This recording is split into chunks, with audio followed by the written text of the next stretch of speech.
এরকম অনেকগুলা তুমি তোমার স্বপ্ন লিখে রাখবা যে, এবং এই সবগুলা স্বপ্ন সত্যি হবে পড়াশোনার মাধ্যমে। তখন দেখবা তুমি পড়াশোনার মানে খুঁজে পাবা, তোমার কাছে স্বপ্নটা হচ্ছে অনেক বড় মনে হবে। তখন তোমার সকালবেলা যখন ঘুম ভাঙবে না, বা রাত্রেবেলা যখন অল্প পরেই ঘুম ঘুম ধরতেছে, তখন নিজের ভিতর থেকে বলে উঠবে, আরে ভাই তুই কি করতেছিস, তোর না 2023 সালের মধ্যে এটা করার কথা, তোর না 2030 সালের মধ্যে এটা করার কথা। এটা করতে গেলে তুই ভাই এখন জাগ, এখন পর, দেখবো অটোমেটিক নিজের ভিতরে হচ্ছে এটা আগুন জ্বলে উঠতেছে এবং তোমার ঘুম কিন্তু চলে গেছে। তোমার হাতে 5 সেকেন্ড সময় আছে। ধরো তুমি আজকে অ্যালার্ম দিছো যে তুমি ঠিক ভোর 6টায় উঠবা, ভোর 5টায় উঠবা।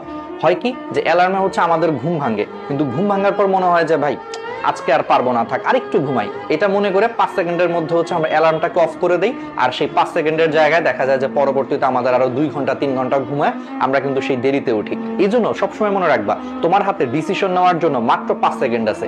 যখন তোমার অ্যালার্ম বাজবে, ঘুম ভাঙছে, তুমি যদি 5 সেকেন্ডের মধ্যে নিজেকে বিছানা থেকে